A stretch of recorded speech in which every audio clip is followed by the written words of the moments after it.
because nobody wants to be called hateful or harmful or bigoted or intolerant. So they hijack Christian language and they use it against the unknowing Christian.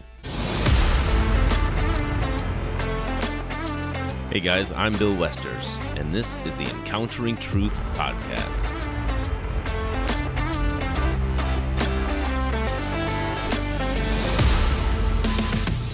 Welcome to the Encountering Truth podcast, where we examine the evidence for Christianity, engage culture with kindness and conviction, and encounter Jesus as the way, the truth, and the life. This is going to be a really important episode for the church today. We're going to be talking about something that has been on my heart a lot lately, something that every Christian really needs to be aware of in today's culture. Some of it you've probably heard about before, maybe at least to some extent. But there's other things that might just be completely new to you. If we are not aware of these undercurrents of our society today, then we can easily be swept away by them. In fact, I've already seen many well-meaning, good-hearted Christians, people that I consider dear friends and family, be deceived by these things and get taken captive by these false, godless ideologies. And so before we jump into what we're going to be talking about today, I want to give you a quick reminder that if you have not yet subscribed, make sure you subscribe to the podcast, leave us a good rating on Spotify, write a review for us on Apple Podcasts. It really helps to be able to reach more people. And so make sure to share the episode and share the podcast with your friends and share it on social media. Follow our Facebook page, and of course, visit our website, encounteringtruth.org. Now, one of the things that I've been seeing a lot on social media recently is this idea that Christians should not get involved in the political realm. And this episode is not going to be entirely about politics, although it has a lot to do. It overlaps a lot with that. But some people say that Jesus didn't get involved in politics and the political realm, and so we shouldn't either. And oftentimes these same people argue that Jesus was critical of the religious people, equating the religious people in the church today with the Pharisees of Jesus' time. And what I find interesting is that these people who are saying we should not get involved in politics are actually doing exactly what they say we should not be doing. This kind of messaging always tends to come from more left-leaning liberal Christians and is aimed at those conservative Christians. And in other words, if they can convince the opposing side to be less involved in politics, well, guess what? They are actually doing politics and attempting to silence the opposing viewpoints. See, this cannot be anything but political. It is a deceptive way to get their agenda passed through by using Christian-sounding language and messaging. So some of this messaging includes talk about how Jesus came to reach and help the poor and the marginalized or oppressed. And I've seen some go as far as to say that Jesus wants to bring them to a quote-unquote higher place. But what does this mean? Did Jesus really come just to save the oppressed? Okay, just to rescue the marginalized? Or did he come to take our sin upon us and to die in our place, to take our punishment upon him so that we wouldn't have to? Because we sinned and we need redemption and we need to be transformed. Jesus came and he met with sinners, but he transformed them. So let's get a little bit into the weeds here. Now, many Christians do not understand really what this idea of oppression and such is. They're not fully aware of how much this Marxist ideology has infected our world. As I've heard one person say it before, once you see it, you can't unsee it. See, this is an ideology that divides the world into power structures, those with the power and those without, the oppressors and the oppressed. Now, what many Christians don't realize is how deep this goes, into how many areas of Western civilization this reaches. Many people are aware of, say, like CRT, critical race theory, but they don't know what exactly that means, and they don't know that there are so many other things that this applies to.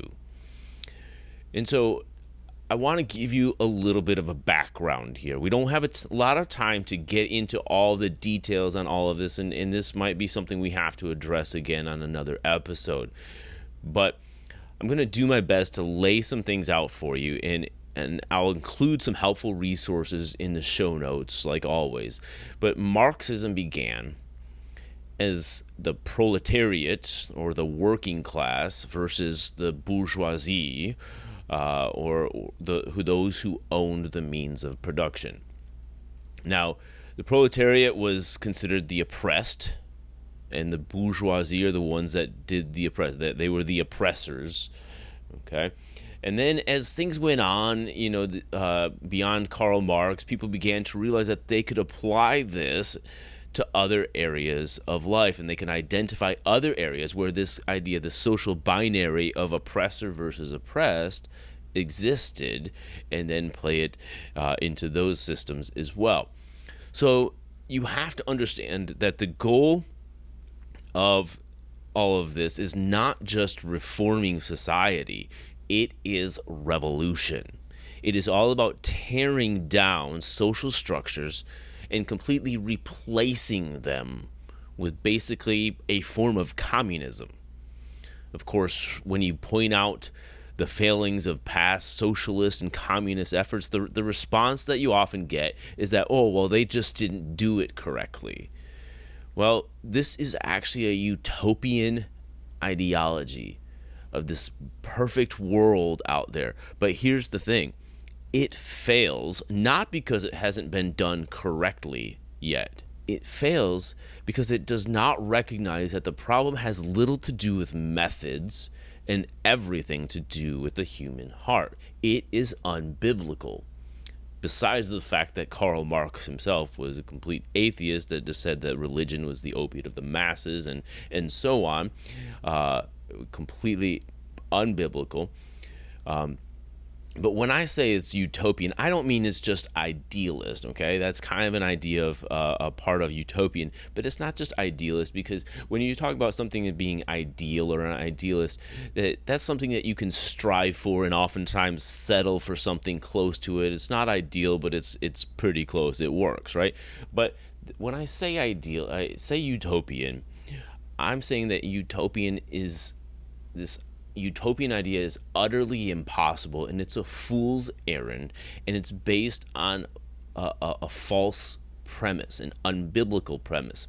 The problem is that it's based on a worldview that falsely sees human beings and the human heart as generally good. But Christianity knows the truth, that due to the fall of man, that man's heart is not good. Human beings are generally not good. They were created good in God's sight, but we sin, and sin entered the world and has since been in every man's heart. In fact, Christianity is the only worldview that correctly sees the situation at hand, that the human heart, as Jeremiah 17:9 says, the heart is deceitful above all things and desperately sick.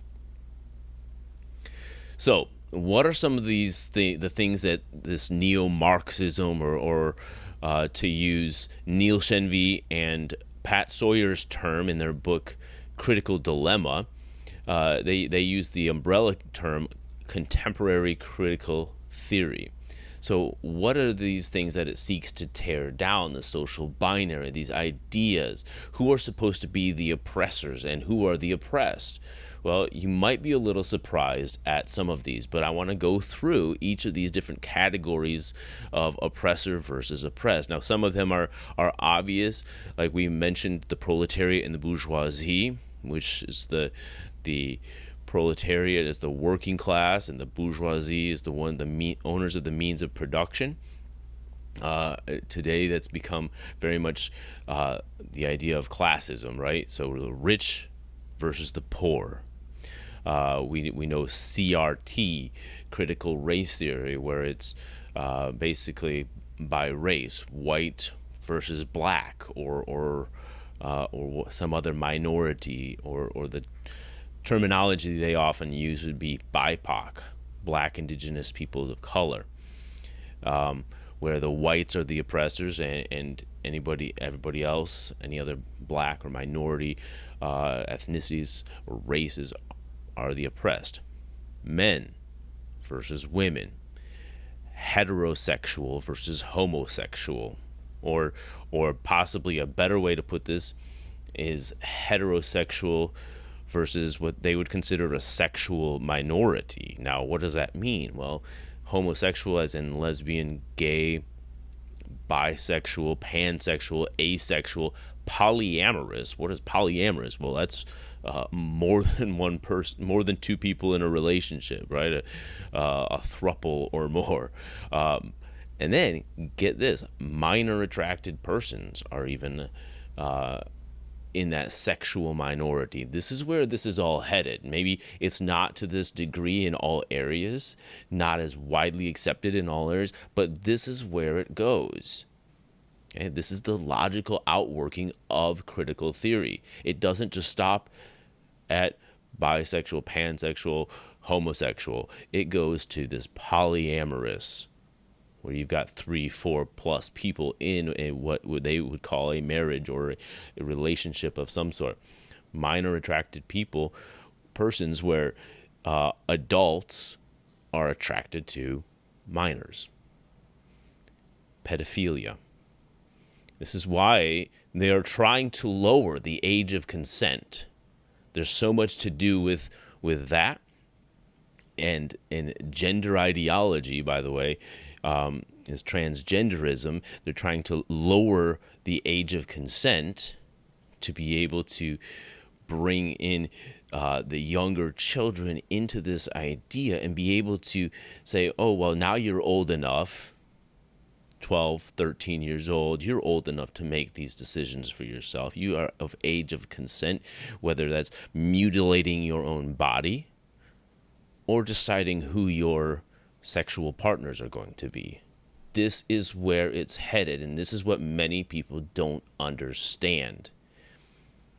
Another category is what they would call cisgendered versus transgender. Cisgender is their terminology for their the way that your gender identity matches your quote-unquote sex assigned at birth, which, by the way, sex is not assigned at birth. Sex is discovered at birth, actually before birth, because they can tell so early now what gender or sex you are going to be. But that's what cisgendered means, is where your gender identity matches your biological sex, versus transgender or gender fluid or some sort of a gender dysphoria situation, who would be the oppressed versus the quote-unquote cisgendered oppressors. Ageism comes into this, where you've got people of the middle age, adults, okay, versus children, okay, and also on the oppressed end of that, you also have the elderly. Okay, you've got able versus disabled. You've got mentally healthy people versus people with mental health issues. You've got, and this is where it starts to get a little hairy even, you've got 2-parent families versus 1-parent families, or something other than that. And this is partly why they're trying to abolish the nuclear family, and say that children belong to the government rather than children belong to their parents. Okay, so they're privileged so to speak, is another term that it would be used. This idea of privilege. Children are privileged if they have two parents, a mother and a father, specifically, versus one parent or two homosexual parents or of some sort somehow, right? Okay, and then as Christians, we have to understand this. It does not stop here. As Christians, we have to understand that this idea of oppressed versus oppressor labels Christianity as an oppressor versus anybody that's not a Christian, whether that's a different religion, Jews, Muslims, Buddhists, atheists. Christians are, to them, identified as oppressors over anybody that is a non-Christian. Okay? Do you see what is happening here? When a group is labeled as an oppressor versus an oppressed, the whole idea is to tear down that power structure and replace it with, again, something like communism, where everybody's basically all the same, or as James Lindsay and them would say, you call something racist until you control it, or call something oppressive until you control it. Okay? This is what's happening. Now, another thing that many Christians are not aware of and where this goes, and this might clear up some things for you, but the idea of what's happening in Israel with Hamas, Jews are considered oppressors. And Hamas, and the Palestinians and whatnot, are considered the oppressed. Why? Well, because they've been labeled that way. Perhaps maybe because Jews typically would have more wealth or whatever. It's the narrative puts them in that role of oppressor versus oppressed.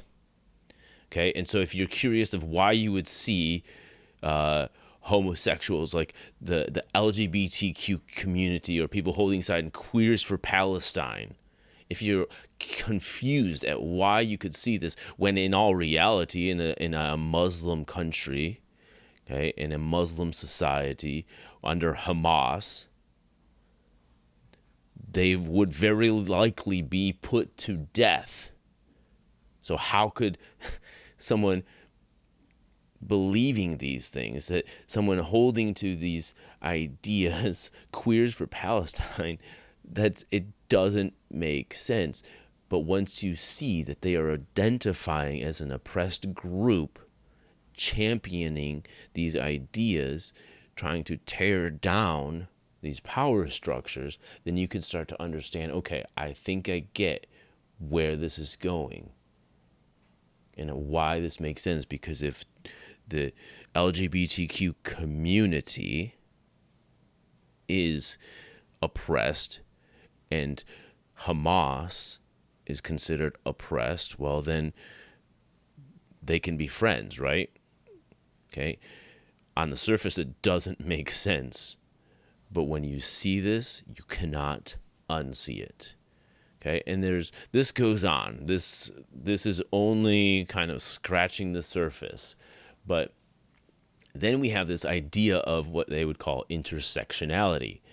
Okay, the idea of intersectionality, if you go down that list, if as many boxes that you can check that would say that you are oppressed, okay, whether you're a minority race, and then you're gay or lesbian, and then you're not a Christian, then you're marking all these boxes of oppression, okay? And to figure out how oppressed you are in relation to other people, how all of these things intersect. In fact, you can even Google this, but they have what is called a matrix of oppression to see where you fall on the matrix of oppression and the level of oppression that you've experienced. And in turn, of course, their idea is to elevate the marginalized. Okay, so those that are supposedly lower and have been more oppressed, we now have to take them and flip this power structure so that they are now at the top. We elevate their voices. Okay, another example, another thing that you can Google and find is something called the Wheel of Privilege and Power, where at the center of it, it has the power, those that have more power, and as you go out in the different levels of the circle, it has different lowering levels of power, okay, or privilege. And so once you get to the outer ring, these are the most oppressed people with the least amount of privilege and power. Okay, these are real things, and these are actually being used in many of these DEI, diversity, equity, and inclusion trainings, okay, that determine in some cases who is able to speak up and who is not able to say anything. Okay? So another thing that happens is this is where people get deceived, is that this movement hijacks language. Okay, it's linguistic theft. If you've ever read Mama Bear Apologetics, they use that terminology, linguistic theft, basically taking words that sound good and Christian and biblical and redefining them in a way that they know without actually overtly communicating those ideas to the general public. Okay. In fact, that's why many people would consider this idea of the contemporary critical theory as some sort of a Gnostic cult. Okay, Gnostic meaning Gnostic, Gnostic, which is an ancient heresy where people had this idea that everything spiritual was good, but everything material, all matter, was evil. But then, in order to know the truth, if you had a secret knowledge, that's what this idea of gnosis is, okay? Knowledge, and that's why the people within this, what they would consider a Gnostic cult, have the secret knowledge based on the idea of what these words really mean. And that way they can use them against us. And we'll talk a little bit more about this later. But one of these words that has been redefined and has deceived so many Christians is the word love. Now, we've all heard the phrase, love is love, which we all know what they mean by that, but what is it actually saying? Right? I saw a meme the other day with a glass of water and a toilet bowl. And it says love is, or water is water. Yeah, right? So not exactly. Okay, so regardless, this is a circular argument here. It doesn't say anything, doesn't define anything, but let's talk about what they mean by love. See, of course, as Christians, we should love people who identify as gay or transgender or any of these other issues, right? But like, who said we don't? Well, they say that we as Christians don't love them, but that's based on only their definition of love. See, what they mean by love is actually affirmation. Okay? They pretend that we don't love them simply because we don't affirm them. Now, it is not loving to encourage and enable someone to live in a destructive or sinful lifestyle. Love requires the truth. In 1 Corinthians chapter 13, where we talks about what love is, and love is patient, love is kind, right? It goes on, it says that love does not rejoice in wrongdoing. Love rejoices in the truth.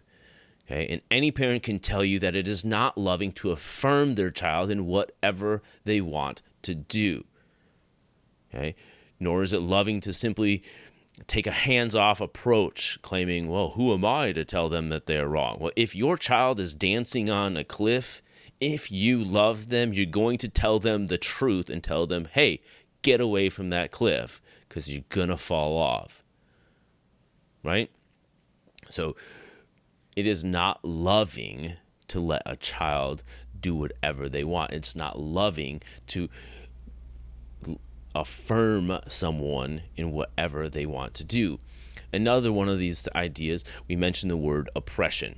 Now, the word oppression, okay, when we talk about it in a biblical sense, spiritual oppression and actual oppression are different from the world's definition of oppression, the neo-Marxist idea of oppression. So the question we can ask them, are you actually being oppressed if you are simply being told that there is a real right and wrong? Okay? In our world of self-autonomy, okay, everybody wants to be able to do their own thing, and when we tell them that it's not safe, it's not right, it's not good, then they feel that they are oppressed because we are trying to hold the power over them. But the world calls it oppression when someone is quote unquote harmed or caused to feel unsafe. But how do we define these words? They are literally designed and chosen words to pull at the compassionate heartstrings of believers. Nobody wants to be called hateful or harmful or bigoted or intolerant. So they hijack Christian language and they use it against the unknowing Christian. And their compassion is weaponized against them. Some other ideas, some other words that have been hijacked by this movement are ideas of justice, okay, biblical justice versus social justice, things like that, and equity. See, the world's definition of equity is not the same as equality. So many people, we hear the word equity and our first mind goes to equal, equality, but that's not what they mean. Equality represents equal opportunity. Equity refers to equal outcome, and ironically, you actually cannot have both equity, equal outcome, and justice. Justice is based on merit, rewarding the good, punishing the bad. Okay? Justice requires different outcomes, whereas equity opposes different outcomes. For example, the one who works should not have an equal outcome as the one who could work but does not. Okay? So those are definitions that are different. Another one is diversity. This is a nice, pretty, happy word that everybody thinks, it's a good word. And they claim that we should have diversity in all of our institutions. Well, of course, natural diversity that represents the surrounding population is, of course, a good and beautiful thing. However, that is not exactly what they mean. See, the world's definition of diversity is actually sameness, ironically. See, they want a bunch of people that might look different from each other, but they essentially want them all to believe the exact same thing. They believe the same way about everything that they view as important. Okay? This is the opposite of diversity. In fact, people that just look different and have little differences about them, okay, this is actually a racist, sexist policy, so much more than that, because it puts all of the focus on someone's race and ethnicity, gender, and so on. Okay? It focuses on all those outward characteristics as identity, okay, and ignores diversity of thought. Everybody has to be always on the same page. Okay? That's not diversity, that's sameness. Another word that has been hijacked, and many of the people that hijack them actually don't even think about what they're doing and how they're changing these definitions. They're just playing along with the game without analyzing what they're doing. But it's the word tolerance. You must be tolerant of ideas other than your own. And of course, we would agree as Christians to tolerate ideas other than our own. Well, that is not what they mean by this. See, what they mean is that you must agree with those ideas and behaviors. How do we know this? Well, because try telling them that you don't agree. and all hell will be unleashed on you. You will be called an intolerant bigot. But do you see what's happening here? They are not agreeing with your thoughts and ideas. So, according to their own definition, although they're not explicitly saying it, they themselves are being intolerant. However, the correct definition of tolerance actually requires disagreement. You put up with thoughts and behaviors that you do not agree with. You don't have to tolerate something or someone that you do agree with, okay? Because you just get along with them. Okay? It's when there's disagreement that you have to tolerate it. And then, of course, inclusion. Now, inclusion is one of those words that, of course, everybody wants to be inclusive. Well, inclusion is the idea. It's very closely related to tolerance and diversity, but inclusion is the idea that we include diverse people and make everyone feel like they belong. And ironically, what happens here is that you only get to be included if you agree with them on what that means. If you hold different beliefs, well, you are excluded, or you have to change your beliefs, right? Why? Because you make people feel unsafe. Yet, if you feel unsafe, well, for your views in their presence, well, I guess that just means you have to change your views or you're going to be excluded. And do you see what's happening? Do you see how they redefine these? Now, finally, another word that many people are so deceived by, because as Christians, we are so against this. It's the word racism. Even the word racism has been redefined. Traditionally, this would be a person or group having hatred or prejudice towards someone of another race or ethnicity. However, we have to understand that this is no longer the definition of what is meant by racism. The current definition of racism is prejudice plus power. Remember, we were talking about those power dynamics, power structures, oppressed versus oppressor. In other words, you cannot be racist unless you have power. Okay, what does that mean? Well, it means two things. It means, first of all, that if your skin color, white, for instance, puts you in the oppressor group, you are automatically racist, simply as the result of your quote-unquote whiteness. And there's nothing that you can do or change about it. You just have to acknowledge your privilege, okay? And what they would say, divest your power, divest your privilege, okay? Even if you don't have a racist bone in your body, according to the traditional definition of racism, okay, your color simply makes you racist. Okay. However, the other side of this means that if you are not in the oppressor group, in other words, if you are not white, then you cannot be racist because, well, you are in the oppressed group, so you don't have power. Okay. Racism, the new definition of racism is prejudice plus power. So that's why they say black people or minorities cannot be racist. But white people, automatically, all white people are racist. Okay, this is what so many Christians do not understand about this, and we have to have an understanding to be able to address it. Now, one person that you can listen to about all of this is James Lindsay. He is not a Christian, but he's speaking a lot of truth about this. He has a podcast called New Discourses and a website. And I will put all of that in the show notes. But I recently listened to a podcast about and posted about it on Facebook. But it talks about how all of these words have been hijacked. But some of kind of lay it out again. This is how so many Christians are tricked into believing the leftist woke agenda. Words have double meanings. Esoteric, okay, which is the meaning that comes from the inside, and exoteric, words that have the meaning that comes from the outside. Okay, it is what is called a Mott and Bailey tactic, where they can use a word in an extreme sense But when called out on it, they can safely retreat to pretend that they have just meant it in the normal or obvious or everyday sense.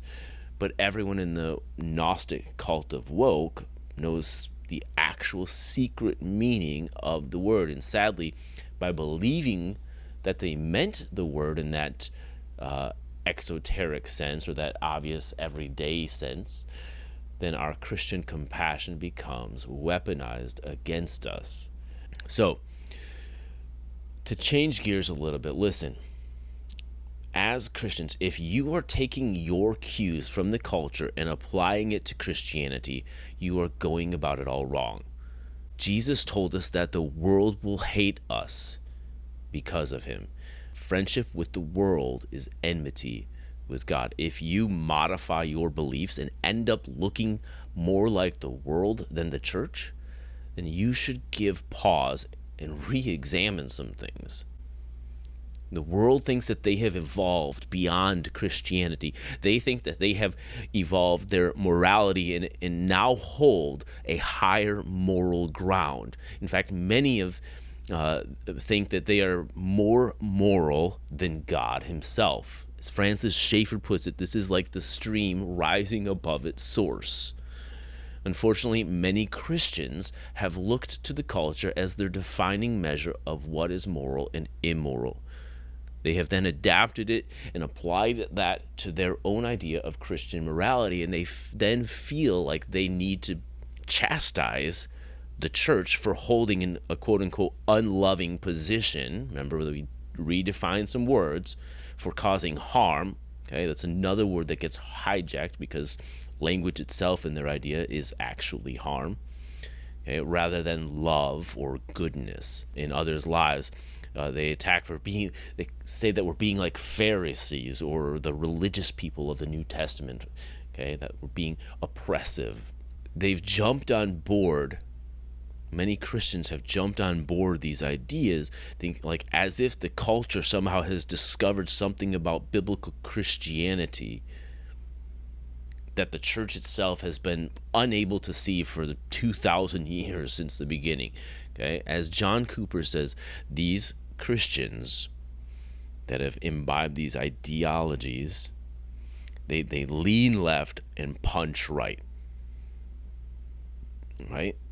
Politically, they're leaning left. They've taken on so much of this, sometimes knowing, sometimes unknowingly, have taken on some of this woke ideology, this neo-Marxism, okay, and causes them to lean left politically, but then to punch right at their, to the right of the conservative Christians.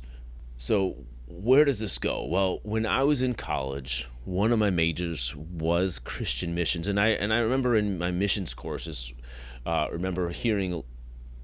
I remember learning about this idea of what is called syncretism. This is the idea of combining various otherwise incompatible worldviews into one functional worldview or religion. Of course, in missions, when you're talking about syncretism in missions, it usually refers to a people group combining their indigenous or animistic or folk religions, their original religion or religious beliefs, and combining that with the beliefs of Christianity that have been presented by the missionary. For example, if a missionary is in India speaking to Hindus, well, they might accept Jesus, but then just add him to their list of gods as just one more deity. Okay? We know that he is the way, the truth, and the life, and no man comes to the Father except through him. Okay? Or here's another extreme example of syncretism on the mission field. Picture a cannibalistic people group taking communion with someone else's literal body and blood. Okay? It's a bit of an extreme, morbid type of an example, but it works to contrast those ideas, right? They're incompatible ideas, but they've been put together into this syncretistic worldview. So, but in today's culture, this has taken on even more meaning. See, Christians have taken ideas of the culture and attempted to combine them with their concept of Christianity, resulting in an incompatible, inconsistent worldview that might resemble Christianity on the surface, but once it's examined, it's actually very different from historic Christian beliefs. The problem is that many people don't actually thoroughly examine their beliefs to determine whether they are consistent or not. Okay? They hear these words, again, often hijacked and redefined, and they've adopted them because they sound biblical, and they don't realize what the new definitions are. Okay? And then they lean left and they punch right. But what has happened is like I said, these Christians have imbibed this faulty, unbiblical ideology without thoroughly examining it, and they have gone and let that determine their interaction with society and culture, saying that we shouldn't be overly involved in politics, and we should just worry about loving Jesus, reading our Bibles, and helping our neighbors, and let the world be the world. Okay? But I would argue that that's really, in the end, what has got us into this mess, what has caused culture to become what it is today. As S. Michael Craven of the Colson Center has said, many people think that where we are as a culture today is the result of secular occupation. But I would argue that it is more the result of a Christian evacuation. In other words, it's our fault. He goes on to say, quote, to confess Jesus Christ as Savior from sin, but to deny his relevance in the realm of society and culture is to deny his kingship over the believer as well as the entire world. So, to close, I want to read a passage from the book How Now Shall We Live by Chuck Colson and Nancy Pearcey. They say, quote, our calling is not only to order our lives by divine principles, but also to engage the world. We are to fulfill both the Great Commission and the Cultural Commission. We are commanded both to preach the good news and to bring all things into submission to God's order by defending and living out God's truth in the unique historical and cultural conditions of our age. To engage the world, however, requires that we understand the great ideas that compete for people's minds and hearts. Philosopher Richard Weaver has it right in the title of his well-known book, Ideas Have Consequences. It is the great ideas that inform the mind, fire the imagination, move the heart, and shape a culture. History is little more than the recording of the rise and fall of the great ideas, the worldviews that form our values and move us to act.